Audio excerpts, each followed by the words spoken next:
Ambassador Chen Vega stepped into the grand chamber of Axios Prime, her boots clicking against crystal floors that seemed to stretch into infinity.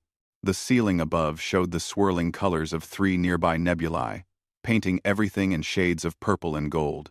She had been to this chamber dozens of times over the past 5 years. But today, something felt different. The air itself seemed heavier, charged with an energy she couldn't name.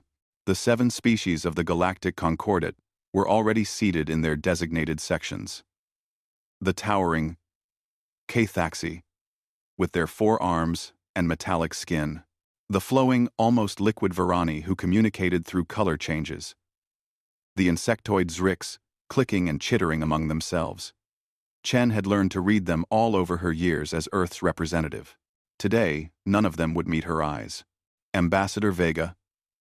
The Cathaxi overlord Karam spoke, his voice amplified across the chamber. Thank you for attending on such short notice. Chen nodded and took her seat, alone in the human section. The other species had brought delegations of 20 or more. She was one person. As always, humanity had been granted only minimal representation when they joined the Concordat 150 years ago. Junior members, they called it. Probationary status. We have called this emergency summit to address a matter of galactic security. Kram continued. Behind him, a holographic display flickered to life, showing human colony worlds, all 12 of them, scattered across 2 spiral arms of the galaxy. The human expansion has been monitored closely since your admission to the Concordat. Chen felt her stomach tighten. The other ambassadors were nodding, their various forms of approval rippling through the chamber.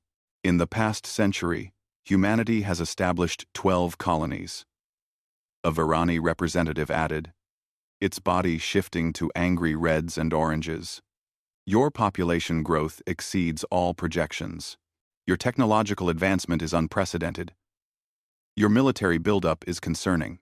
We've followed every regulation, Chen protested, rising from her seat. Every colony was approved. Every ship registered. We've adhered to the treaty in every possible way. The letter of the law, perhaps, Karam said, his metallic face somehow conveying satisfaction. But not the spirit. Humanity is unpredictable. Aggressive. Your history on your homeworld shows a pattern of conflict and conquest. The Concordat has determined that this pattern will inevitably extend to the wider galaxy. The chamber fell silent except for the gentle humming of the environmental systems. Chen looked around at the other species, searching for any sign of support. She found none.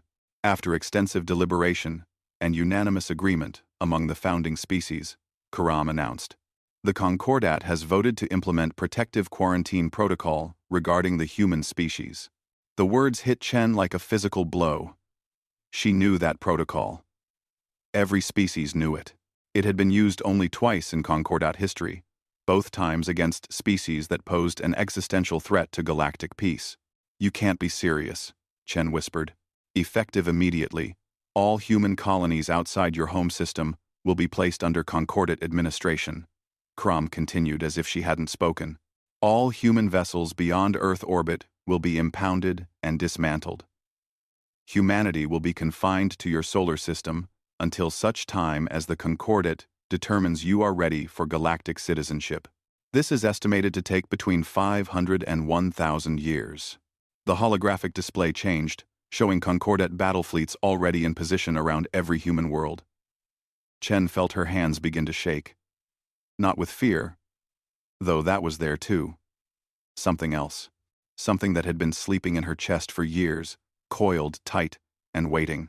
We have deployed containment fleets around all human-occupied systems. A Zrix commander added, its mandibles clicking with what might have been satisfaction. You have 72 hours to comply with evacuation orders. All humans must return to Earth. Any resistance will be met with orbital bombardment. Any attempt to flee will be intercepted. This is for the safety of the galaxy. Chen's mind raced through possibilities. Negotiation? There was nothing to negotiate. Appeal to their mercy? They had shown none. Military resistance? Humanity's 12 colony worlds and modest fleet couldn't stand against 7 species that had ruled the galaxy for 3 centuries. You're condemning billions of people, Chen said, her voice steady despite the fury building inside her. Children who have never seen Earth. You're ripping apart an entire civilization because you're afraid of what we might become? We are preventing what you will become, Karam replied. This decision is final. You have 72 hours. Use them wisely. Chen stood there for a long moment, looking at each species in turn. The Kothaxi who had proposed this. The Virani who had supported it. The Zrix who would enforce it. All of them, united against humanity. All of them so certain of their righteousness. You shouldn't have done this, Chen said quietly. The shaking in her hands had stopped. She felt eerily calm now, as if standing outside her own body. You really shouldn't have done this. Karam's metallic face shifted into what might have been amusement. Is that a threat, Ambassador? From a species that will be confined to one star system within the week? Chen didn't answer. She simply turned and walked toward the exit, her footsteps echoing across the crystal floor. Behind her, she could hear the murmur of alien languages, the satisfied tones of those who believed they had just saved the galaxy. Her hand trembled slightly as she activated her quantum communicator. The signal would reach Earth instantly, faster than light. Through principles the Concordat still didn't fully understand. Human innovation, they called it. Dangerous unpredictability. The Concordat called it. Ambassador Vega to Earth Command, she said, her voice barely above a whisper. Code Omega. They've activated quarantine protocol. All colonies targeted. 72 hours to comply. There was a pause. Then a familiar voice, Secretary General Sarah Martinez, responded with just 2 words that made Chen's heart race. Execute endgame. Chen closed the connection and kept walking. Behind her, the Concordat ambassadors were already celebrating their victory, completely unaware that they had just made the greatest mistake in galactic history. They had no idea what humanity had been hiding for the past 4 decades. They had no idea what the word endgame meant. But they would learn. In 72 hours or less, the entire galaxy would learn what happens when you corner a species that has learned to touch the very fabric of reality itself. Chen allowed herself a small, cold smile as she boarded her shuttle. The Concordat had wanted to protect the galaxy from humanity. Instead, they had just forced humanity to show them why fear might have been the appropriate response all along. Captain Maria Santos was drinking terrible coffee in the mess hall of the research vessel Prometheus when the notification appeared directly in her mind. She nearly dropped her cup, not because of the message itself, but because of what it meant. A single word. Endgame. Around her, every crew member had stopped mid-conversation, their eyes going distant as they processed the same message. Maria set down her cup carefully and stood up, her heart pounding so hard she could feel it in her throat. Battle stations, she said quietly. This is not a drill. The crew moved without hesitation, years of training taking over. But Maria could see it in their faces, the same thing she felt herself.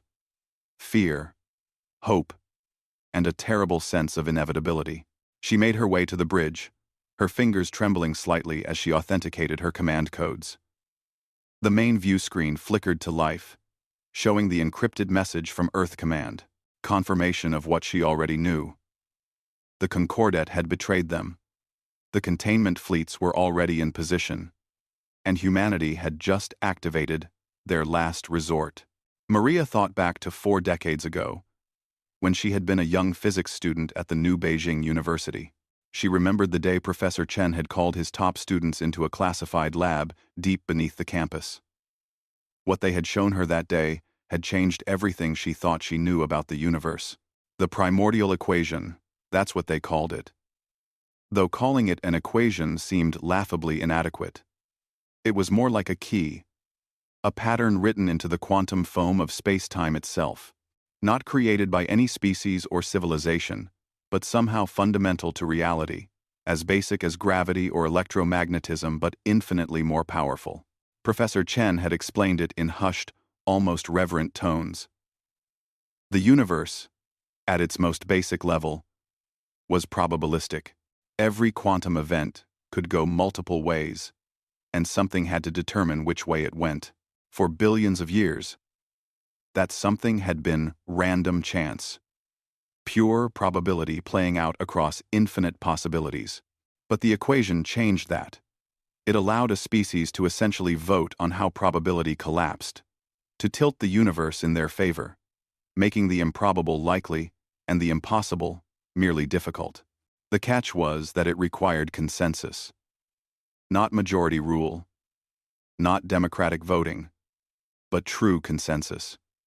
Nearly every member of a species had to agree to activate it, and humanity had spent 40 years preparing for this moment.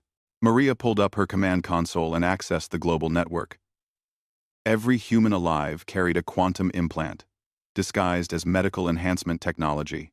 The Concordat knew about the implants, but they thought they were just for communication and health monitoring. They had no idea that these tiny devices connected every human mind across space into a single decision-making network. The notification had gone out simultaneously to all 340 billion humans across 12 colony worlds and Earth. The message was simple and direct. The Galactic Concordat has voted to quarantine humanity. They will dismantle our colonies and imprison our species on Earth for 1,000 years. Our fleets cannot win. Our diplomacy has failed. We have one option remaining. The primordial equation can be activated if we reach consensus. This will fundamentally alter humanity's relationship with the universe. There is no going back. Do you consent to activation?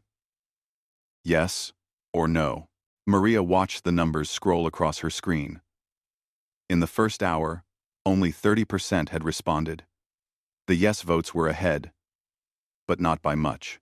Across human space, the greatest debate in history was happening in millions of homes, schools, workplaces, and ships. She accessed a few public forums to see what people were saying. The arguments raged back and forth. This makes us no better than tyrants. We can't rewrite the universe just because we're scared. They're going to kill our colonies. Do you want to watch your children die because you were too ethical to save them? What happens after? Do we become gods? Do we lose our humanity? We lose our humanity if we let them cage us like animals. Hour by hour, the consensus grew. Maria watched it climb. 62% after the first day. The Concordat had given them 72 hours, and humanity was using every second to make the most important decision in their history. On the second day, Concordat ships began moving into position around the colonies. Maria received reports of warning shots fired across the bows of human vessels. Threats broadcast on all frequencies. The message was clear. Comply or die. The consensus jumped to 81%. Maria thought about her daughter on Earth, only 7 years old. She thought about the future that girl might have. Confined to one solar system, her species forever labeled as too dangerous to join the galactic community. She thought about her own parents, who had been among the first colonists on New Terra, who had built a life under alien skies. She voted yes. By the third day, with only 12 hours remaining before the Concordat's deadline, the consensus reached 94%. The threshold was 99.8%. 339 billion. 320 million humans had to agree. Maria barely slept, watching the numbers crawl upward. 95%. 96%. The holdouts were families who didn't want to fight, pacifists who believed any use of force was wrong, and a small number of people who genuinely believed humanity deserved punishment for its violent history. 97%. 6 hours to deadline. 98%. 3 hours. 99%. 1 hour. Maria sat in her command chair, her hands gripping the armrests. Around her, the bridge crew watched their screens in silence. Across human space, billions of people held their breath. 99.5%. 30 minutes. 99.7%. 15 minutes. Then, with just 8 minutes remaining before the Concordate's deadline, the number hit 99.8%. 339 billion. 320 million humans had said yes. Maria felt it the instant it happened. Every human did. It wasn't painful, exactly, but it was profound. Like something had shifted in the background of reality, a fundamental change in the rules that governed existence. Her vision didn't change. Her body didn't transform, but she knew with absolute certainty that the universe itself had just acknowledged humanity's will. The quantum implant in her brain pulsed once, confirming what she already felt. The primordial equation had activated. On her view screen, Maria pulled up sensor readings from across human space. At first, nothing seemed different. The Concordate fleets were still in position. The stars still burned the same way. But then she noticed something. A damaged relay satellite near New Terra that should have failed hours ago was still functioning. A navigation calculation that her helmsman had run 3 times with 3 different errors suddenly came out perfectly. A meteor that had been on course to strike a colony ship somehow shifted trajectory just slightly, missing by a comfortable margin. Small things, tiny things, improbable things that suddenly became real. Maria's communication officer looked up from his station, his eyes wide. "Captain, I'm receiving reports from across the fleet. Equipment that was malfunctioning is working again. Calculations that were off are correcting themselves. It's like probability is bending in our favor," Maria finished quietly. She thought about the Concordate fleets, so confident in their superior numbers and technology. She thought about their admirals and commanders, who believed this would be a simple enforcement action against an inferior species. They had no idea what was coming. They had no idea that humanity had just become something unprecedented in galactic history. Not conquerors, not warriors, not even particularly special in any conventional sense. But they had become a species that the universe itself would favor. A species that probability would bend toward. A species that had learned to stack the cosmic deck in their favor. The countdown to the Concordate's deadline hit 0. Maria leaned forward in her chair and smiled. "All ships, battle stations. Let's show them what happens when you bet against probability itself." Admiral Karam stood on the bridge of his flagship, the Unbreakable Will, and watched the countdown reach 0. Around Earth's solar system, his fleet of 200 warships moved into final positions. Each one was 3 times the size of the largest human vessel. Each one carried weapons that could crack a planet's crust. "Begin the operation," he commanded. "Target the orbital defense platforms first. Disable. Do not destroy. We want minimal casualties." His tactical officer began coordinating the attack, and Karam allowed himself a moment of satisfaction. This would be over in hours. Humanity would surrender. The galaxy would be safe. In 1,000 years, perhaps these aggressive creatures would learn their place. The first wave of missiles launched from his fleet precisely calculated trajectories that would disable Earth's defenses in one coordinated strike. Karam had run the simulation 1,000 times. The human platforms would be helpless in 47 seconds. 47 seconds passed. "Admiral," his tactical officer said, his voice confused. "Explain," Karam demanded. "I don't know how, sir. The calculations were perfect. But 17 missiles suffered thruster malfunctions at the exact moment they needed to adjust course. 12 more had targeting system errors. The rest hit. But the human shields held when they shouldn't have. The probability of that many simultaneous failures is—" "Fire again," Karam interrupted. "Triple-check all systems before launch." The second wave launched. Then the third. Each time, impossible things happened. Missiles that had worked perfectly in testing suddenly failed. Targeting systems that were accurate to within a millimeter somehow missed by kilometers. Human shields that should have collapsed after 2 hits withstood 20. Across the solar system, Karam's fleet was experiencing the same problems. He listened to the confused reports flooding in from his commanders.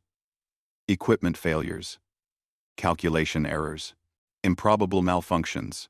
Then the human ships began their counterattack. The human fleet was outnumbered 10-1 and outgunned by even larger margins. But their weapons found their marks with impossible accuracy. A destroyer captain reported that a human missile had somehow threaded through a debris field that should have blocked it, hitting his ship's reactor shielding at the one weak point that shouldn't have been exposed. Crom watched in growing horror as 3 of his cruisers suffered catastrophic failures within minutes of each other. On his view screen, he saw one ship simply lose power, every system shutting down simultaneously, in a cascade of failures that the engineering team insisted was statistically impossible. Another exploded when its ammunition storage spontaneously ignited. A third reported that its navigation system had somehow plotted a collision course with a piece of space debris, and by the time they noticed, it was too late to avoid. "What is happening?" Cram demanded. No one had an answer.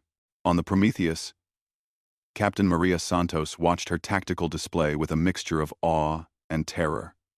Her weapons officer had fired 3 torpedoes at a Cathaxi battleship. 2 should have missed, based on the evasive maneuvers the enemy ship was making. The third might have hit. Instead, all 3 hit perfectly, and the battleship's shield generators failed at the exact moment of impact. "Captain," her science officer called out, "I'm reading quantum fluctuations across the entire battlefield. Reality is being altered at the probabilistic level. Every random event is resolving in our favor." Maria nodded slowly. She had known this would happen, in theory, but seeing it in practice was something else entirely. The primordial equation wasn't giving them better weapons or stronger shields. It was making the universe itself cooperate with humanity's survival. A Cathaxi fighter squadron swept toward the Prometheus, their weapons charging. Maria's ship should have taken heavy damage. Instead, the lead fighter's targeting computer glitched at the critical moment. The second fighter's weapons misfired, hitting the third fighter instead.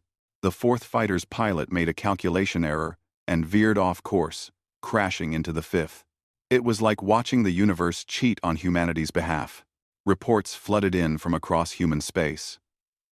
At New Terra, the Concordat blockade fleet that should have overwhelmed the colony's defenses had somehow stumbled into an unstable asteroid field. Half their ships were destroyed by impacts that should have been easy to avoid. At Kepler Station, a Varani admiral watched in disbelief as his entire command ship lost power because a coolant pump failed, triggering a cascade that shouldn't have been possible with 17 redundant systems. At Atlas Colony, a young human pilot named Jake Chen flew his small fighter against a Zrix carrier. He should have died in seconds. Instead, the carrier's point defense systems all malfunctioned simultaneously, allowing Jake to get close enough to launch his missiles. The missiles should have been intercepted. They weren't. They should have been absorbed by the carrier's armor. They penetrated instead, hitting the reactor core in the one location where the shielding was weakest. Jake survived the explosion. The carrier did not. Across the galaxy, the pattern repeated. Human ships that should have been destroyed limped to safety. Concordat ships that should have been invincible fell apart. Tactics that had worked for centuries suddenly failed. Strategies that should have guaranteed victory led to defeat. Admiral Karam received the casualty reports with shaking hands. In less than 6 hours, he had lost 40% of his fleet. Not to superior firepower or tactics, but to an endless series of improbable accidents, unlikely coincidences, and impossible failures. "Withdraw," he ordered finally. "Pull all forces back beyond the orbital limit." But even the withdrawal went wrong. A cruiser's navigation system failed, sending it into a collision course with another ship.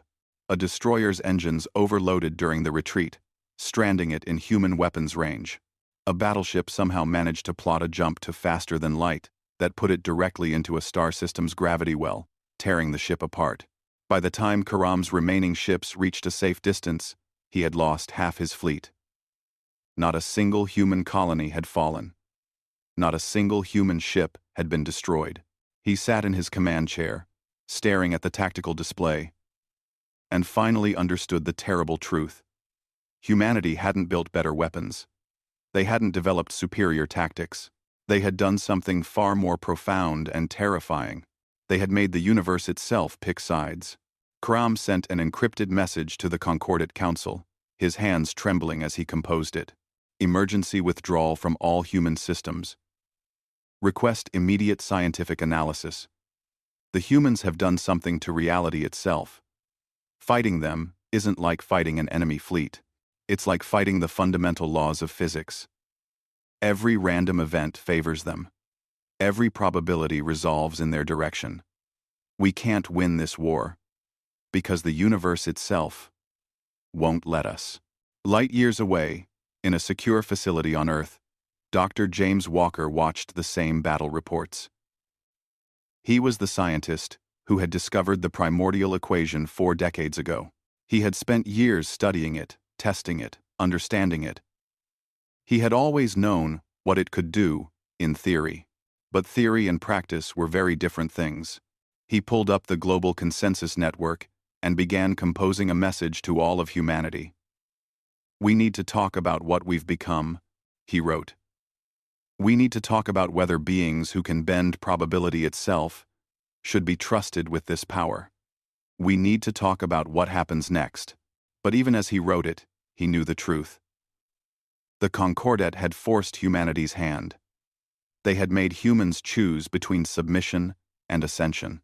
And now that humanity had tasted what it meant to have reality itself on their side, would they ever willingly give that up? Could they even give it up if they wanted to? The universe had acknowledged humanity's will. And the universe, it seemed, was not in the habit of taking back what it had given. 3 days after the failed invasion, Ambassador Chen Vega stood in front of a broadcast camera on Earth. Every species in the Concordat would receive this message. Every government, every military, every civilian who cared to watch. She had dressed simply in a dark blue suit, no weapons, no guards. She didn't need them anymore. "Members of the Galactic Concordat," she began, her voice calm and steady. "3 days ago, you attempted to cage humanity. You deployed your fleets to our worlds. You threatened to bombard our colonies. You gave us 72 hours to submit to imprisonment that would last 1,000 years. She paused, letting the words sink in across a galaxy. "You wanted to decide our fate because you were afraid of what we might become. Well, you've learned what happens when you threaten a species that would rather reshape the universe than submit.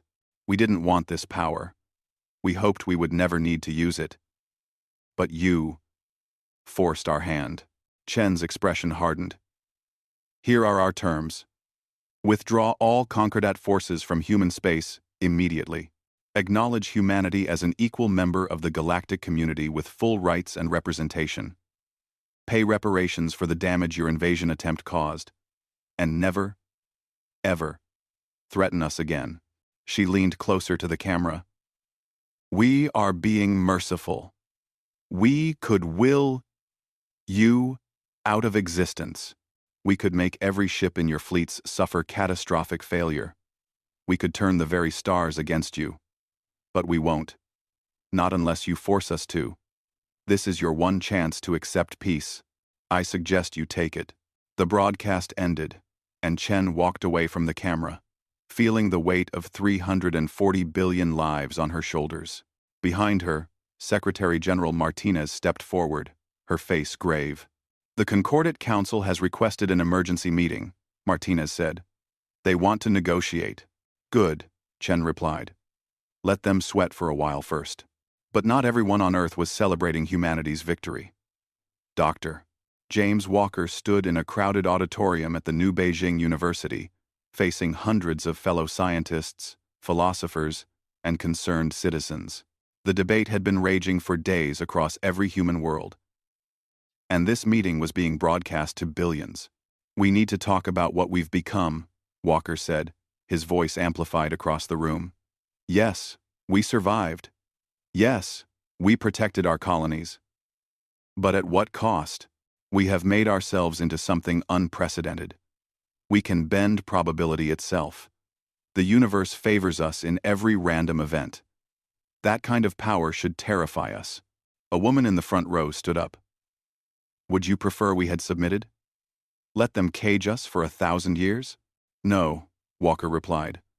But I think we need to seriously consider deactivating the equation now that the immediate threat has passed. If we keep this power permanently, what does that make us? Gods? Tyrants? How long before we start using it not for survival, but for convenience? For profit? For conquest? The room erupted in argument. Some agreed with Walker passionately. Others called him a fool who would leave humanity vulnerable to future attacks. The debate raged for hours. Across human space, similar debates were happening. The consensus network that had activated the equation now carried a new question. Should we keep this power permanently, or return to normal causality? The votes came in slowly. Humanity divided against itself for the first time since the crisis began. 40% wanted to keep the equation active forever, arguing that the galaxy had proven it couldn't be trusted. 35% wanted to deactivate it immediately, believing that such power would corrupt humanity. 25% wanted a middle ground, keeping it temporarily until humanity was truly safe. For the first time since activation, humanity couldn't reach consensus. Meanwhile, the Galactic Concordat was tearing itself apart. 3 species, the Varani, the Delphic, and the Satori, had sent formal peace delegations to Earth, offering full recognition of human equality and begging for an end to hostilities. They had seen what happened to Admiral Karam's fleet and wanted no part of a war against reality itself. 2 species, the Zrix and the Morpheus Collective, had withdrawn to heavily fortified sectors of space, building defensive positions and refusing all communication with either humanity or the other Concordat members. The K-Thaxi Empire had collapsed into civil war. Half their government blamed Overlord Karam for the disaster and wanted to sue for peace. The other half wanted to find a way to fight back, to develop some weapon or technology that could counter humanity's reality-bending power. In a secret K-Thaxi research station, scientists worked frantically on a desperate project. If they couldn't beat humanity in normal space, perhaps they could destroy the playing field entirely. They had built a device that would collapse the local galactic cluster, creating a black hole that would consume hundreds of star systems over the course of centuries. If the Kothaxi couldn't have the galaxy, no one would. Overlord Karam stood in the control room of that research station, staring at the device. It was massive, city-sized, drawing power from 3 stars. His advisors had told him it was madness. His scientists had warned him that activating it would doom billions of innocent lives. But Karam had lost everything. His fleet, his reputation, his certainty that the Klaxi were the guardians of galactic order. If humans could reshape reality itself, then reality was broken.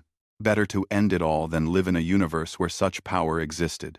Activate the device, he ordered. His scientists complied, their hands shaking as they initialized the sequence. The device began to hum, power building toward critical levels. In minutes, it would reach the point of no return, and the collapse would begin. Karam watched the readings climb and felt a grim satisfaction.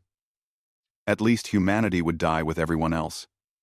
At least the universe would be purged of this abomination. Then something impossible happened.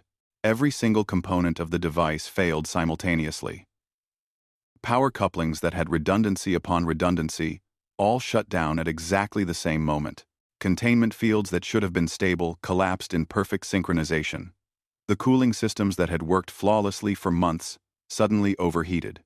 The device didn't explode. It simply stopped working, as if the universe itself had reached down and turned it off. Karam stared at the dead machinery in disbelief. His chief scientist, a young K-Thaxi named T-Rex, checked the readings and then looked up at the Overlord with fear in his eyes. The probability of every system failing at the exact same microsecond is effectively 0. Unless probability itself protected the galaxy, Karam finished, his voice hollow. The truth hit him like a physical blow. Humanity's consensus hadn't just protected humans. It had fundamentally altered the universe's relationship with causality. Now, anything that threatened mass destruction, anything that would harm the cosmic order itself, faced the same reality-bending resistance that human enemies faced. The universe had picked humanity as its champion. And it would protect not just humanity, but everything humanity might want to protect. Karam collapsed into his command chair, all the fight draining out of him. "Send a message to Earth," he said quietly. "Unconditional surrender. Full recognition of human sovereignty.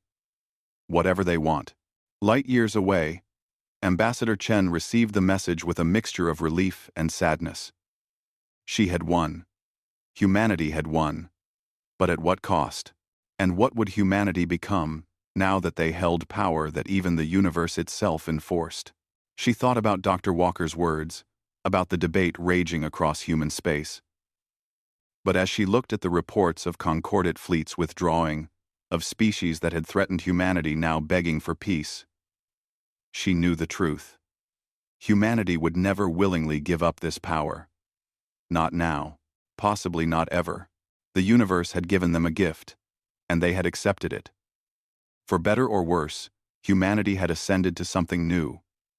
Something unprecedented. Something that would reshape the galaxy forever. 6 months had passed since the word endgame had changed everything. Ambassador Chen Vega stood in what used to be the Concordate Council chamber on Axios Prime, watching as workers removed the old emblems and installed new ones. The 7-pointed star of the Concordat was coming down. In its place rose a circle of equal segments, each representing a species that had joined the new cooperative assembly. Humanity had one segment among many, but everyone knew that segment carried weight that the others didn't. Chen's assistant approached with a datapad. The final treaty signatures just came through. The Varani, Delphic, and Satori have all ratified. That makes 5 species in the assembly so far. And the others? Chen asked. The Zriks are still in isolation. The Morpheus Collective is considering joining, but wants more guarantees. The K-Thaxi Empire. The assistant paused. Well, they're still dealing with their civil war? Chen nodded. The K-Thaxi had split into 3 factions. One wanted peace with humanity. One wanted continued isolation. And one, the smallest but most vocal, still believed humanity's power was an abomination that had to be stopped somehow. She didn't worry about them much anymore. Let them plot. Let them scheme. The universe itself was on humanity's side now. Or was it? The question had haunted Chen for months. Back on Earth, the great debate continued. The consensus network had been activated again, this time asking humanity to decide the equation's fate. Should they keep it active permanently? Deactivate it completely?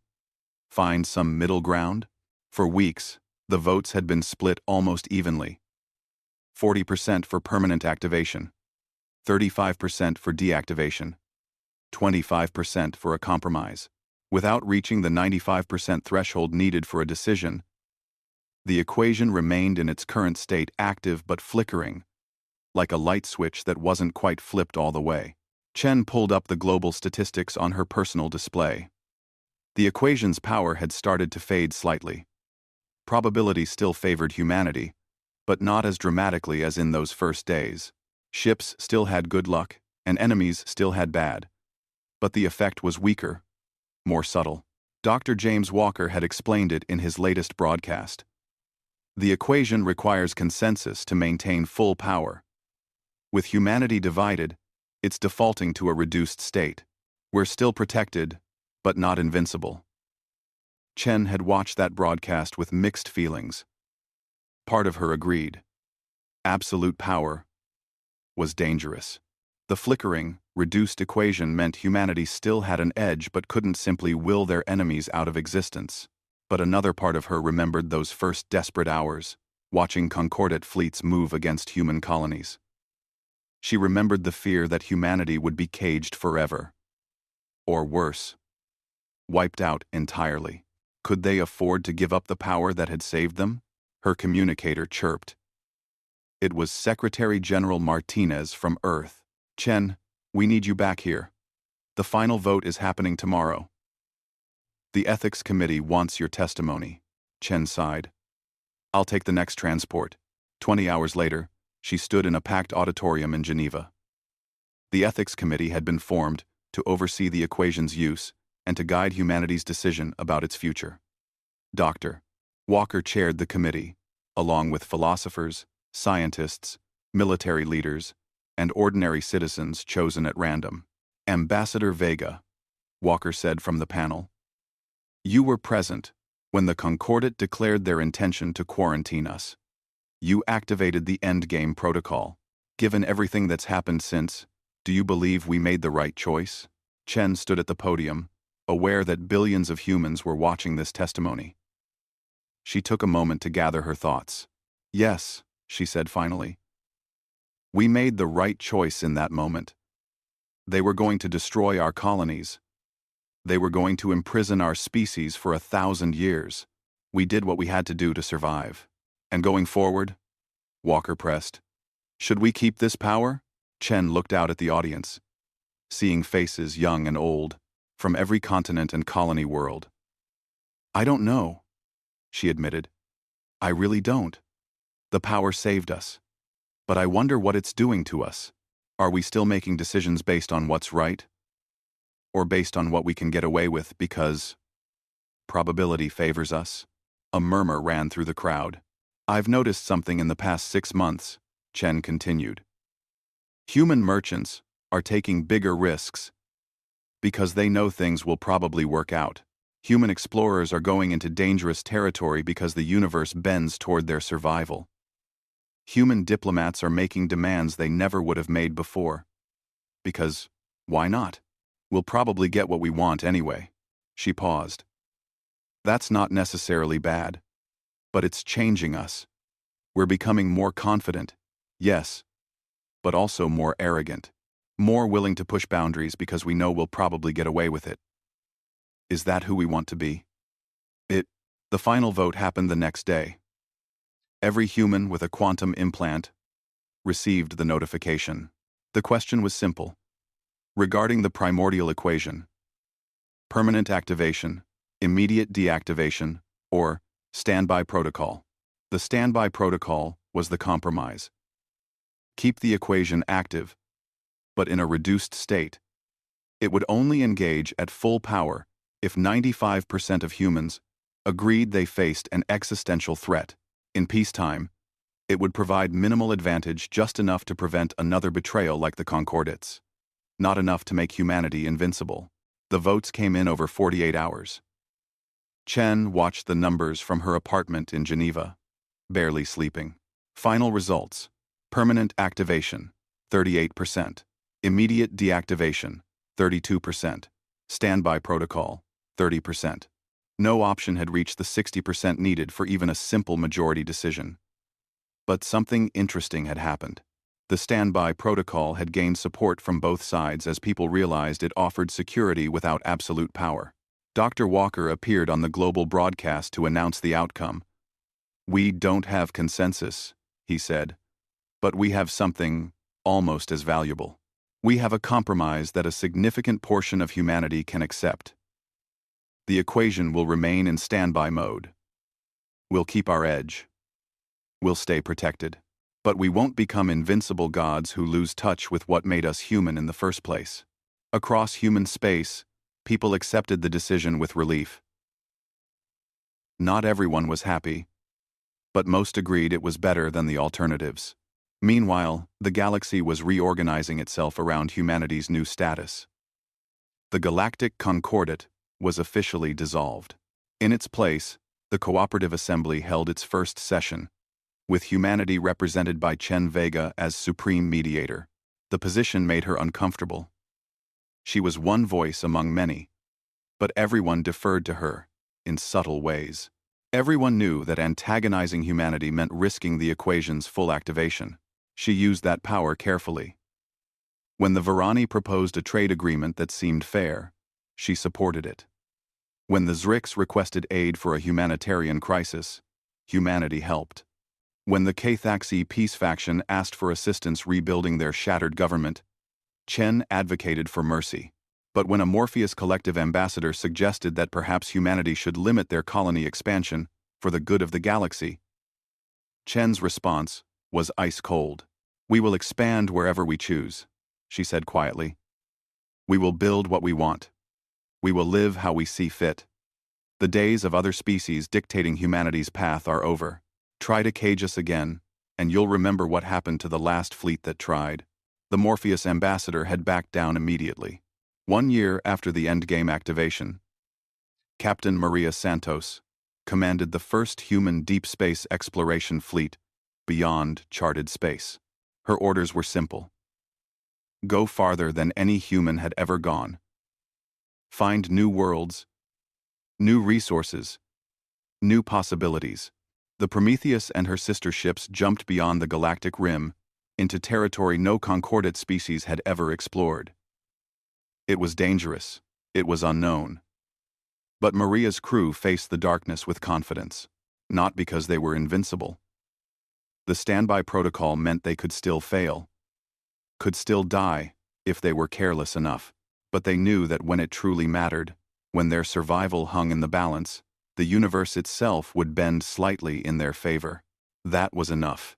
Back on Earth, in a small apartment in New Beijing, Dr. Walker worked on his latest research project. He was trying to understand the equation more fully, to map its limits and possibilities. Late one night, he made a discovery that both excited and terrified him. The equation was still evolving. The consensus network wasn't just a tool for voting anymore. It was slowly linking human minds in more subtle ways. People were beginning to share thoughts, ideas, innovations across vast distances without even realizing it. Humanity was becoming more than just a species favored by probability. They were becoming something new. Something networked and interconnected in ways that had never existed before. Walker sat back in his chair, staring at the data, and wondered what humanity would be in 100 years, 1,000 years, 10,000. Would they still be recognizably human? Or would they become something else entirely? He didn't know. But for the first time in his life, he wasn't afraid of the answer. In a remote corner of Quathaxi space, Overlord Crom watched a newscast showing human explorers planting their flag on a distant world. He had lost everything in the war. His fleet, his position, his certainty about the universe's order. But as he watched those humans celebrate their discovery, he felt something unexpected.